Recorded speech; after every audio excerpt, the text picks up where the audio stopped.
महाराज जी दसदे हुंदे सीगे कि किसी के पास कोई महात्मा गया, किसी महाजन जिमीदार के पास, उन्हें अच्छी सेवा की।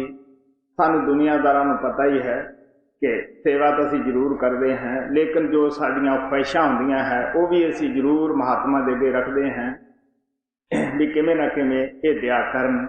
उन्हां नूं कहण लगे, महाराज जी असीं भुख ने बहुत तंग कीते हुए और होर बड़ियां कठिनाइयां हैं। संत दयाल सन, उन्होंने एक पारस दे दिता, ले भी ये अंदर बहुत सारी शक्ति है, जब भी तू लोहे नूं लाएगा सोना बन जाएगा। 3 महीनों वास्ते तेनों असीं ये पारस दिन्ने हैं, जितना मर्जी तू बना ले। वो जिमीदार बाजार विच गया, जाके महाजनां नूं पुछदा है लोहे का की भाव है। वो कहंदे जी जे तुसीं कल लाउंदे तो लोहा काफ़ी सस्ता सीगा, 2 रुपए किलो सीगा, हुण तां 8 रुपए किलो हो गया है। वो कहने लगे मैं इतना घाटे बंद सौदा नहीं करता गा, जिदे फिर 2 रुपए होएगा मैं उसे रोज ही आऊँगा। और वो फिर महीना 20 दिन ना गया, अजकल करदे ने कढ़ दिते, फिर गया, कहंदे बई लोहे का की भाव है। वो कहंदे जी पहला तो 8 रुपए हुंदा सीगा, हुण तां 16 रुपए भाव हो गया है। वो कहता जिस दिन 8 रुपए होएगा मैं फिर ही ले जाऊँगा, मैं घाटे बंद सौदा नहीं करता गा। इस तरह करते करते दा जिहड़ा टाइम सी साधु ने दिता वो आ गया। साधु ने तो यह सोचा सीगा कि भी हुण वो बहुत धनाड़ हो गया होना, धनी हो गया होगा, शाहूकार बन गया होएगा। उन्होंने की पता सीगा कि आलस दे नाल गवा लवेगा, खराब कर लेगा टाइम नूं। और जिमीदार नूं ये नहीं पता सीगा भी अगर जे लोहा महंगा है तो सोना भी उतना ही महंगा बिकेगा, सोना कितना बन जाएगा। उन्होंने ये चीज़ का इल्म ही नहीं सीगा। यही हालत वो महात्मा आके कहता लिया भी प्यारा मैनू पारस दे। वो कहता जी मैं की दसा, मैं तो कि आलसी वक्त गवा लिया, जब जाता सा उदों कहते लोहा महंगा है। वो कहते देख प्यारा तेनों पता नहीं सीगा भी सोना भी कितना महंगा बिकेगा। तो ये तो एक कहानी है। तो प्यारे इंसान का जामा भी एक पारस है। और परमात्मा सानू दसदे है संत आके कि देखो प्यारे पारस की वट्टी मिली है, लेकिन तुसी अंदर आओ थानू असीं शब्द नाल जोड़ दिए, नाम ना जोड़ दिए। तुसी अपने इस पारस तो फायदा उठा सकते हो, लेकिन असीं की करते हैं अज दा कम कल ते छड्ड दिंदे हैं। कल नूं भजन करांगे, परसों नूं करांगे। कबीर साहब कहते हैं कल करन ता अब करता सोए ताल, पाछे कछु न होवी जो सिर पर आयो काल। अज कल करते करते असीं टाइम गवा दिंदे हैं। जवानी वेले कहते हैं बुढ़े होए करांगे, बुढ़े होए कहने हैं जी फिर करांगे, फिर करते प्यारे वो पारस की तरह असीं इंसान का जामा जिहड़ा है ये खो के चले जाते हैं। प्यारे बच्चों, जो कहानी अभी बाबा ने कही है बताइए, वो मैं हिंदी में कहने की कोशिश कर रहा हूँ, प्लीज सुनिएगा। बाबा के अनुसार एक बार एक महात्मा किसी किसान के पास गए। किसान ने उनकी बहुत अच्छी सेवा की, लेकिन बाबा ने यह भी कहा कि हम जब भी सेवा करते हैं तो उसमें अपना स्वार्थ पहले रखते हैं, अपनी इच्छाएं के लिए ही सेवा करते हैं। बहुत बार बाबा ने यह भी कहा कि हम लोग सत्संग में भी अपनी इच्छाओं के लिए ही जाते हैं, अपनी ज़रूरतों के लिए जाते हैं। और इसी तरीके से वो किसान ने भी महात्मा के सामने अपनी इच्छाएं रखी। उन्होंने कहा कि महाराज जी हम बहुत गरीब हैं, बहुत दिखते हैं हमें, और आप हम पे दया करिए, किसी भी रूप में कुछ ऐसी दया करो कि हमारा जीना आसान हो जाए। महात्मा बहुत दयालु होते हैं। उन्होंने एक पार्स दिया। कहते हैं कि एक स्टोन होता है जिसको लोहे से लगाने से वो सोना बन जाता है।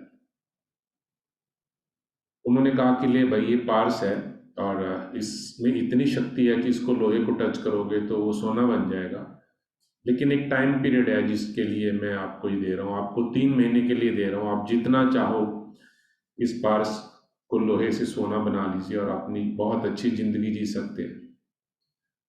वो किसान, वो जिमीदार बाजार गया, उसने दुकानदार से लोहे का भाव पूछा। उसने कहा भाई पहले हफ्ता पहले तो 2 रुपये था, लेकिन अभी 8 रुपये हो गया। मतलब पहले सस्ता था, पहले से महंगा हो गया। तो जिमीदार उस जो पारस की इतनी महत्व नहीं पता था कि अगर मैं इसको लोहे पे लगाऊंगा, जितना भी कॉस्टली लोहा होगा उतना सोना भी उससे ज़्यादा कॉस्टली है। लेकिन उसने ये कहा कि मैं नुकसान वाला सौदा नहीं करूंगा, जिसमें नुकसान हो रहा है। पहले 2 रुपये था, अब 8 रुपये हो गया, तो रेट बहुत बढ़ गया। मैं ये नुकसान वाला सौदा नहीं करूंगा, जब ये लोहा 2 रुपये किलो हो जाएगा मैं फिर लूंगा।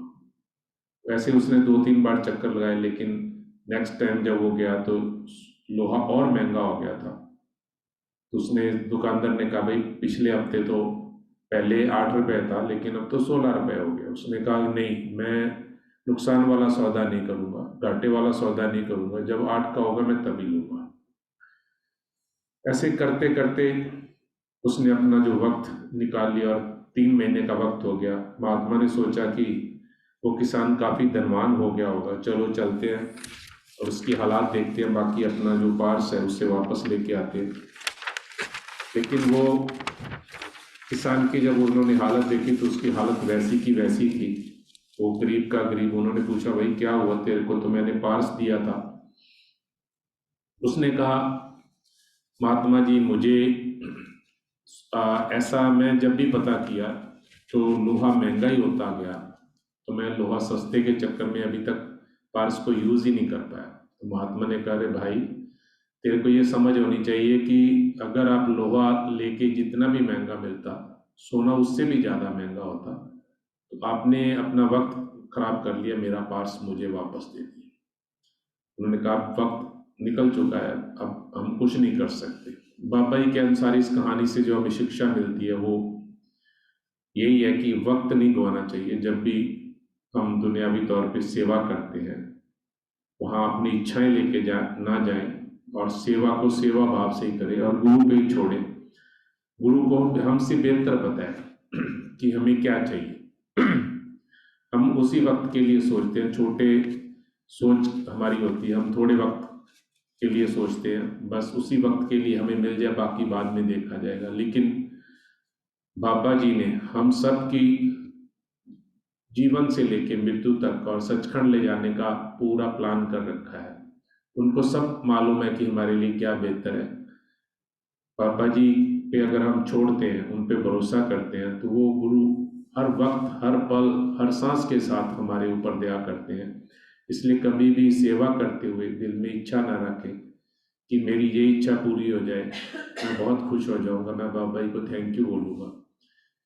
जैसा मैं हमेशा बच्चों से कहता हूँ कि आप सुबह स्कूल जाते हुए, पढ़ाई करते हुए जरूर बाबा जी के आगे प्रेयर करो, और जब आप वापस स्कूल से घर आते हो तब बाबा जी को थैंक यू जरूर बोलो। अगर आप बाबा जी के सामने रोजाना प्रेयर करेंगे, रोजाना की प्रेयर में आपकी आदत बन जाएगी, इसलिए आपको कोई भी चीज मांगने की जरूरत नहीं पड़ेगी। और बाबा जी को आपसे ज्यादा फिक्र है। आप बहुत सारे बच्चे हैं जो मैसेज करते हैं जब भी उनका एग्जाम होता है कि ये वाला एग्जाम मेरा अच्छा हो जाए, बाबा जी से प्रेयर करना। तो मुझे बहुत खुशी भी होती है और मुझे बहुत हंसी भी आती है कि ये वाला अच्छा हो जाए, नेक्स्ट टाइम दोबारा जब दूसरा पेपर होता है तब वो दोबारा मैसेज करते हैं, अंकल प्लीज बाबा जी से मेरी प्रेयर करना, ये वाला एग्जाम मेरा अच्छा हो जाए। अगर आप रोजाना प्रेयर करेंगे तो आपको ये रिक्वेस्ट करने की जरूरत नहीं पड़ेगी बाबा जी के आपके आगे कि ये वाला पेपर अच्छा हो जाए, ये वाला पेपर अच्छा है। बाबा जी ने सारे पेपर अच्छे करवाने हैं। आपका काम है बहुत अच्छे से पढ़ाई करना और कॉन्फिडेंस लेके जाना है, और बहुत अच्छे से बाबा जी से प्रेयर करके आप अपना एग्जाम, मैंने हमेशा कहा कि अगर आप वैसे करोगे तो बाबा जी सच में बहुत दया करते हैं। और बाबा जी बच्चों को बहुत प्यार करते हैं, हम सबको बहुत प्यार करते हैं, लेकिन बाबा जी, आपने देखा आज बच्चों की वीडियोस आप हमेशा देखते हो किस तरीके से बाबा जी बच्चों से प्यार करते हैं। कितने बच्चे होते हैं जो बाबा जी के साथ कितने खुश होते हैं। जिन बच्चों को वो मौका नहीं मिला, आप बाबा जी के ये वाले वीडियो देख के अंदाजा लगा सकते हैं। बाबा जी आज भी हम सबसे उतना ही प्यार करते हैं, जैसे सार्थक हमेशा कहा करता है कि बाबा जी हमसे बहुत प्यार करते हैं, इसमें कोई शक नहीं है। बाबा जी हमसे बहुत प्यार करते हैं, और हमारा एक ही फर्ज है कि जरूरत के हिसाब से आप प्रेयर मत करिए, जरूरत के हिसाब से आप सेवा मत करिए, सेवा निस्वार्थ करिए, और जो फल है, जो दया है, वो गुरु पे ही छोड़े, उसी में हमारी भलाई है। और हम उम्मीद करते हैं कि जो प्रेमी, ऐसा अभी भी मैंने कईयों को टोका भी इस बारे में कि जब भी आश्रम आते हैं वो अपनी कोई ना कोई जाते हुए समस्या जरूर, हर बार उनका ही होता है कि मेरी ये वाली समस्या हल हो जाए। तो एक दो को मैंने टोका भी है कि क्या आप आश्रम अपनी सिर्फ समस्या के हल के लिए आते हैं, सेवा करने के लिए आते हैं, ब्याह प्राप्त करने के लिए आते हैं, सिर्फ अपना उल्लू सीधा करने के लिए आते हैं? इसलिए जब भी आप आश्रम आए, आप सेवा करें, तन मन से करें, और यहाँ जितना भी वक्त आपको मिलता है आश्रम आके, आप भजन अभ्यास करिएगा। जैसे बाबा ने हमेशा कहा है कि ये बहुत बहुत कीमती वक्त होता है, यहाँ आके बातों में अपना वक्त जाया ना करें। जितना वक्त आप सेवा में बिताते हैं, उस सेवा सिर्फ और सिर्फ सिमरन करते हुए, ना कि एक दूसरे को देख के सेवा करें। इस बार सेवादारों से भी बात हुई, आपस में मजाक ना करें, उसको हल्के में ना लें। आपने देखा होगा कि बहुत प्रेमी ऐसे हैं जिनको बहुत टाइम सेवा का मौका ही नहीं मिलता। जैसे मैंने पिछली बार भी कहा था कि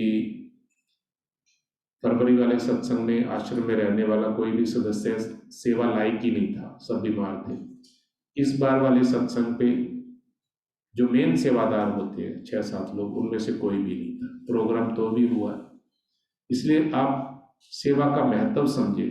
जब भी आपको मौका मिले, आपके मन में, आपकी जुबान पे सिमरन चलना चाहिए, तीसरे दिल पे ध्यान गुरु का हो, और आप सेवा करके देखिए। आपको कोई कोई बाबा जी के आगे ये नित्य नियम वाली रिक्वेस्ट करने की जरूरत नहीं पड़ेगी कि मेरा ये वाला काम हो जाए, मेरा ये वाला काम हो जाए, मेरा वो वाला काम हो जाए।